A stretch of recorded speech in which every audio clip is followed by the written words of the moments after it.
Yo, you got any more? All I need is one more shoe, then I'm through. Nikki said one more dress will release her stress. One more purse to match her fur. One more sneaker, you get the picture.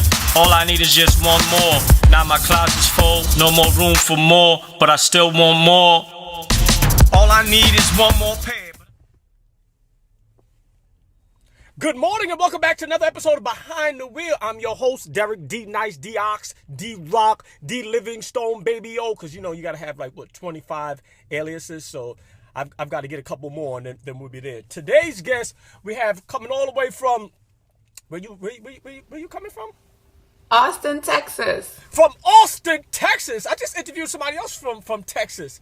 Yeah, my good friend Tina. You know Tina? Tina? Huh? Tina Brooks? Mm-mm. Okay, so then no. You get to meet Tina. Tina's episode is going to be up in a few minutes after we finish talking.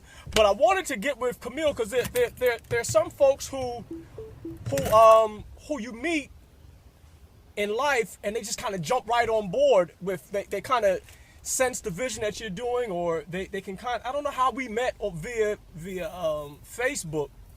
But I remember when I initially started talking about raising funds for Shoe for Africa, you were one of the first people who kind of, raised your hand. And I always find things like that intriguing. So, tell me a little bit about yourself, or tell us about yourself, and then we'll go from there. Wow. Well, I live in Texas. I'm a mom, I'm a project manager. I'm an endurance athlete. I participate in a lot of events: cycling, running, triathlons. Short and long. My passion of late is of cycling, but I met Derek through Facebook, through Black Triathletes, I think, a couple years ago, about 2 years ago.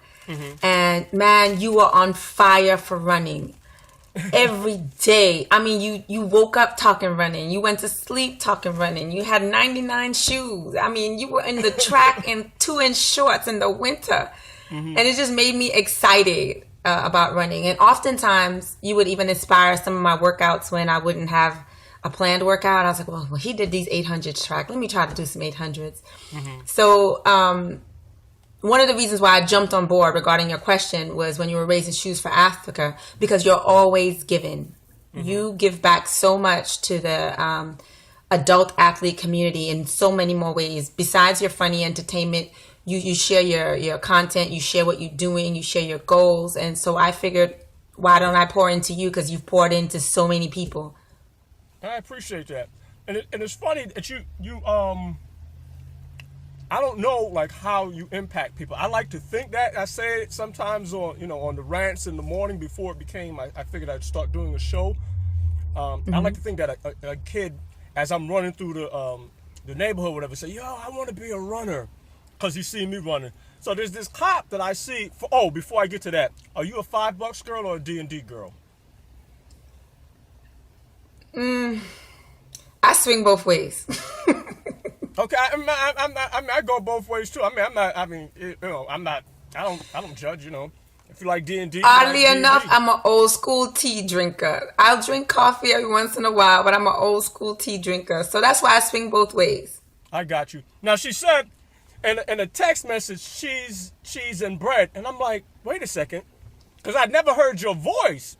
I don't act, so cheese and bread, that's a West Indian expression. Cheese, dawn bread. I'm like, I don't know what that means.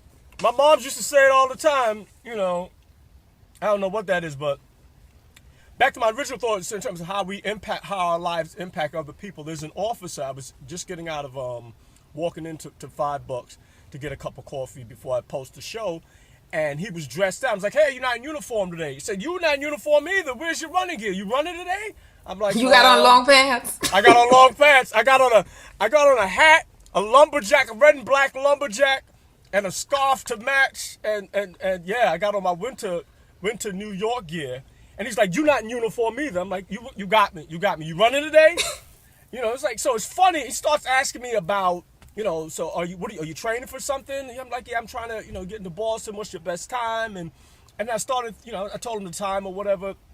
I said, that's not, I'm really impressed when somebody tells me that they're going to do a triathlon, and the tail end is the obviously the marathon. But I'm like, yo, that's some shit. He said, yeah, that's badass. But that 26.2 and some change, that's badass too. Don't worry about it. You'll get there. And I was like, wow.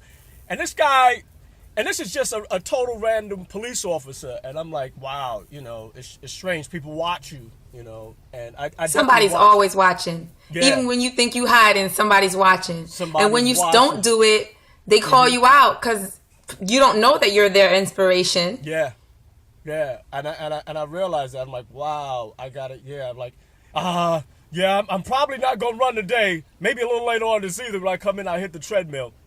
The treadmill, I'm like, yeah, because it's just brick out here. I'm gonna hit the treadmill. By the time I come, it's gonna be too late to do anything else. But I really appreciate you, jumping on board. The support and just the willingness to kind of throw up your hand and say, yeah, I want to do this show. I think people like to, I want to hear the stories of just ordinary, extraordinary people who we don't get, I don't get to see you unless I'm at a race, and then you see a post and then be able to put a face behind a post, a picture on the screen, and then actually seeing a person is I like that. I think it's fascinating. So I look forward to doing more of these. And what race you have lined up in the near future? You know what? I got lots of races I want to do, but I promised my family and some of the sponsors I'm taking a break, a mental break, a mental and physical break. So I haven't financially committed to any races for 2017. I'm looking at one or two half Ironmans and a few half marathons. And I think I have one marathon lined up. Okay. I can't really say yet because it's going to go on Facebook and then my husband going to call me out. Oh, so okay. Yeah, as of now, movement is life. If I'm not moving, I feel like I'm not living. Got you. So I'm still kind of getting up. I had a very busy past 3 years of racing, all kinds of racing. Mm-hmm. So I've just taken these last 2 months. My last race was Longhorn Half Iron on October 30th. Okay. And so I've been taking November and December just to mentally and physically decompress and give my mind a break, and I'm hitting it hard, ready come January 1st. So January 1st, oh man, everything's open for me. All right. Now, will you be running this weekend? I remember you said you're going to be in Avon, Connecticut. Will you be running? Yes, I will be running. One of the things that I do when I travel, I love to run where I go, and I like to put it on Strava so I can go back and see the map. And so one of the ways I sightsee, I run through the towns. I've seen places that people who live there don't even know existed. Okay, so are you doing a race, or are you just going to be running locally? I'm just going to be running locally. Got you. All right.